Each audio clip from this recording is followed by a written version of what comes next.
Good morning. I am getting ready for a little bridal brunch. I do have a soon-to-be sister-in-law, another one.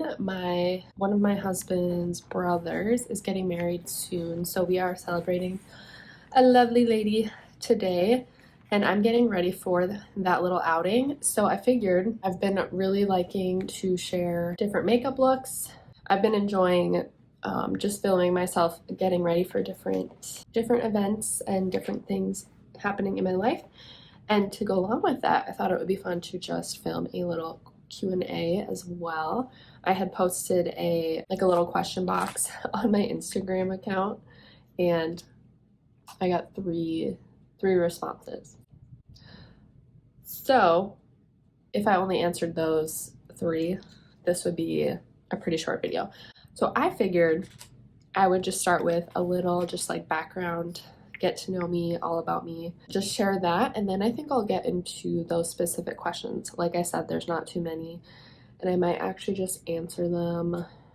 I might end up answering them as I talk through, and my hope would be that those who ask those questions would be able to hear my answers on here. I have shared many times my current makeup routine, so I'm following that one today. Again, I'm just gonna slow it down a little bit, take my time, be a little more precise. If you're interested in seeing the transformation here, as well as learn a little bit about me, a little more about me, then keep on watching.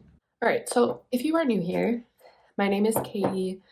I live in Minnesota, born and raised, and my mom grew up elsewhere, but my dad grew up in Minnesota.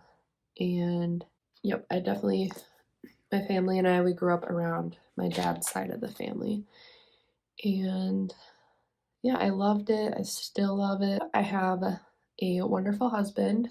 We celebrated 3 years of marriage in August. So we've been married for 3 years, over 3 years now. We do not have any children yet. We do have a pup. He is 8 months old now. I'll put a picture of him somewhere, but his name is Ash. We adopted him in the summertime. Let's see, it would have been June. All right, so I had a little intermission there. I was talking to my husband about something. So anyways, my husband and I had talked about getting a dog. We wanted a dog, and we were just open to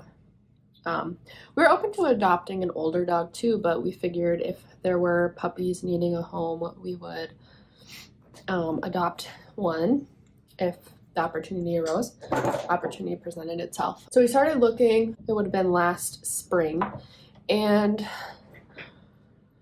my husband and I, when the school year ends, we usually go on a little trip. Just traditionally, we just go on a little getaway, and we had gone on that trip, and my husband was notified by the Humane Society there was a litter of puppies that had come from Texas needing a home. And we were on our trip, and I think we wouldn't be home for like 3 days. And he told me, I'm like, oh my gosh, and I was like, we need to go home so we can go see these puppies. Otherwise, they're probably going to be all adopted. And like right when I felt that, I just felt like I was about to get really anxious, and then I stopped. I'm like, no, you know what? I truly believe and God makes a way for what's meant to be. I just prayed. I'm like, Lord, if we're meant to have a pup, if we're meant to adopt one of these pups, I just pray there would be one left needing a home. So we stayed on our trip. We didn't leave. The day we were coming home, we looked, we checked on the site, and it said that all the pups had been adopted. So, and you know, I felt fine. I'm like, you know, it just wasn't meant to be right now. So the next day, I think my husband checked again on the Humane Society just because, and sure enough, a picture was reposted of one of the puppies, and He had been returned because there was a pretty severe allergy in the home. So we saw his little face, and the timing was perfect because we were back home. It just worked out that we were home. We were able to call and say we'd love to visit. So we made our down payment, and then the down payment went towards the adoption fee. So, okay, so yeah, this isn't meant to be a whole story about the adoption, but I just wanted to tell you a little bit more about our pup. So yeah, his name is Ash. He is a black lab. We were told he's a black lab English Springer Spaniel mix. So he does just look like, he looks very much like a black lab. He could have some English Springer Spaniel. We feel like he could have some like hound, like coonhound. We've considered maybe getting some like DNA testing just because we're curious, but we wouldn't want to spend like too much money on that. So yeah, I think most people when they see him, they just assume he's a black lab. He has been a joy. He is a sweet boy. He is very much like puppy, more so like teenager right now, like in that rebellious phase. Anyways, we could talk more about Ash another time. But yeah, so it's my husband and I and our pup Ash, and more about my family. I have 2 amazing older sisters. They're both married and have children of their own, and then I have an awesome little brother. Well, he's not so little. He's all grown up now. And then I think, yeah, I already shared that. I live in Minnesota. Don't plan on leaving. I don't know if I shared. So somebody had asked in the Q&A. I'll just share this right now. They just asked how old I was, and I am 29. 29. So I am savoring taking in these last few months of my 20s, because come around springtime, I'm gonna be joining the 30 club. I've heard 30s are great, so we'll see when I get there.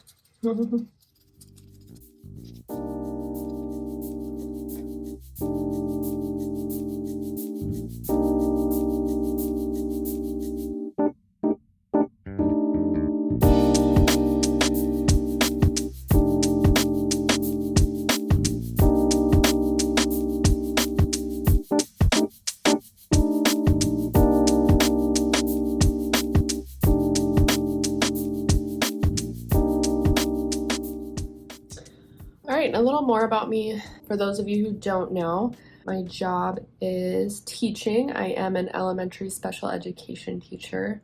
This is my 5th year of doing that, and as the years have gone on, it has definitely been an experience. It's been a journey. I mean, we were all impacted by the pandemic, obviously, and that was very testing, I would say, especially as like a teacher, a new-ish teacher starting out.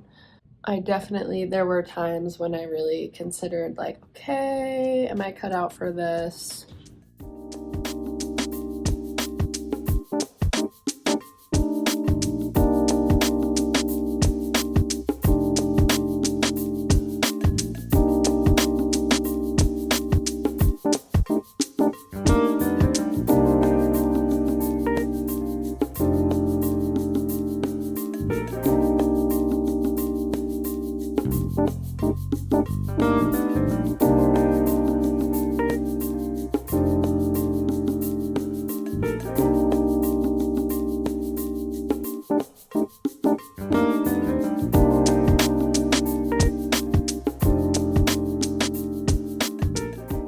So yeah, as I think I was saying, as the years have gone on, I've become more comfortable, and then I've just reminded myself that my first few years of teaching I felt like it wasn't a fair representation of what the job really entails.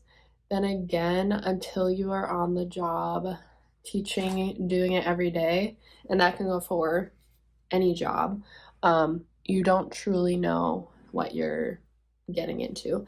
After teaching for 2 years, well, 3 years, after that, I decided to pursue my master's, and I am getting my master's in special education. Specifically, I'm emphasizing in learning disabilities. So I started my master's program in the summer of 2020, and I've been taking classes since then. And it's exciting, a little nerve-wracking to think that from the time I'm filming this, I have 1 week left of my fall semester, and then I'm starting spring semester in January, which will be my final semester of my program, which is just wild to me to think that we're already there, but that's how it goes. So pursuing my master's in special education with an emphasis in learning disabilities. When I went to college, I started I started school undecided. I didn't know what I wanted to do. I was really interested in anything art, design, creative. Like my whole family were very artistic. So I wanted to pursue something in that realm. I think I looked at like interior design for a little bit. And then I'm like, oh, well, I also love working with children and students. And I was like, maybe I could be a teacher. And then I'm like, well, what if I was an art teacher? So I took some intro to art education courses in my undergrad, and I soon realized that art was and is a hobby for me and not something that I wanted to pursue, I guess, professionally necessarily at that time. So I considered some other options. I had some friends who were going into elementary teaching, and I was like, well, maybe I could do that, but I knew I didn't feel like I wanted to I couldn't see myself being a classroom teacher necessarily. So I took, again, some like intro courses, and I think I had some friends who were majoring in elementary education and then they were minoring in special education. So I took some of those. I took a special education course just as an intro, and I just felt so moved, and especially after doing some field experience in classrooms with students with varying disabilities. I just felt very called to just be there.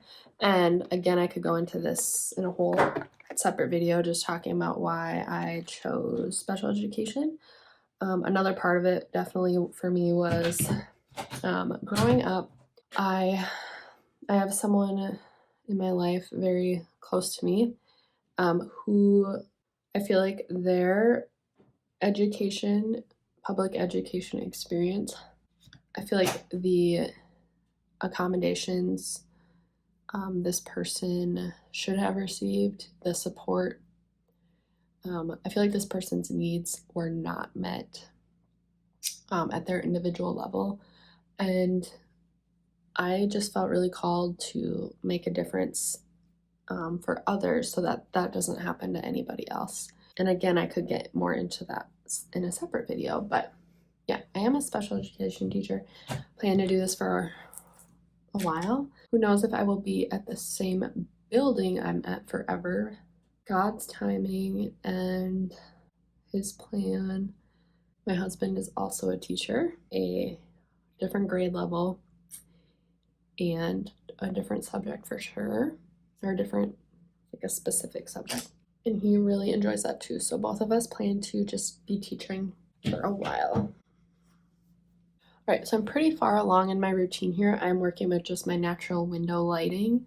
So when I step into the bathroom a little later, we'll see if I need to adjust anything. Oh yeah, so the questions that were submitted to me, which again, I appreciate those who asked me questions. I will answer those because they are related to the topic of teaching. And then I'm gonna put this in your room, right about here. You can keep that one. All right, yeah, so I think I was saying, sorry, I wanted to answer the couple questions that I got on my Instagram. They are related to teaching. Someone asked what motivates me as a special education teacher, and I kind of talked about that, and I love that question because I know that the teachers that I know personally, finding the motivation has been really hard lately, and I know some who have gotten burned out or are getting to that point. I've met people recently in my life actually who've been teaching for a long time, and it was I felt kind of sad the other day because someone was telling me that their son was really interested in being a teacher, and she was saying how she persuaded him against it and just to not do it because it's too draining. I don't know. So she was telling me that she convinced him to not be a teacher, and that makes me kind of sad. But anyways, that's beyond my own power. But when I think of myself and finding the motivation, it's so much more than just being motivated. It's being dedicated. You're dedicated. That's what I feel like. You have to be grounded in your values and your approaches, your strategies, your just everything. And as far as finding motivation and to just keep on pushing through, keep on just not giving up. And that's how I'm interpreting the question is, how do I stay motivated? I'm just always keeping in mind and in heart the reason I started, like I shared, is that I'm in a place where I have the ability to make differences in the lives of individuals who may not know how to advocate for themselves, for what they need, teach them how to do that. Students, but families as well. And just knowing that I am making a huge difference and have the potential to make major differences in the lives of those who might need it most, specifically related to education. Just really motivated by the fact that I am building relationships. I am helping to support these young students because I work in elementary, just building those foundational skills to set them up for success in their futures and as adults. And like I said, I witnessed people in my life go through their education experience without the support that they needed, that they deserved. And my hope is that I can just be part of the solution in that doesn't happen to other students. Someone else asked how big my caseload is. So my caseload is a set group of students that I manage. So I manage their IEPs, their individualized education plans. I ensure that they are implemented correctly. They're based on the individual's needs, whether they have a learning disability, an emotional behavior disorder, whatever disability category they qualify for and their areas of need. So if I have a student who has a learning disability in reading or math, I'm just ensuring that their services are in place, that they're being serviced, that those services are helping them and not hindering them. I ensure that there are accommodations and modifications in place to help them be successful in the classroom. But getting back to answering that question, I started the school year with 13 students on my caseload. It is the end of it's now December, and I have 15 on my caseload, and I was just notified that we have a plethora of new qualifying students coming up, so I will likely be adding even more. Being in the elementary setting, we do have a lot of students who at an early age are referred by either teachers or parents to have a special education evaluation completed. And a lot of students do qualify, and as they qualify, they are added to your caseload. So throughout the year, wouldn't it be surprising if you do have more students added throughout the year. So yeah, like I said, I have 15 right now. Most likely we'll have more in the near future. So like I said, there were only 3 questions and I answered all of them. If you have more questions for me, please leave them in the comments and I'd love to answer them there. I'm gonna go ahead and do my makeup. Not my makeup, what am I saying? I'm gonna go do my hair and a couple other things. And then I need to get out of here really soon actually, so I'll show you the finished look and yeah, I'll check back in soon.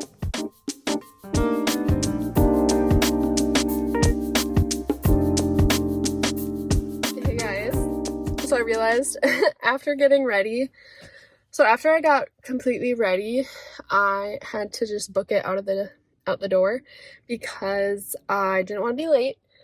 So my makeup turned out pretty much, I feel like it would on any other day. I didn't really do anything too different from my normal routine. I think I've shared before that I do the same routine.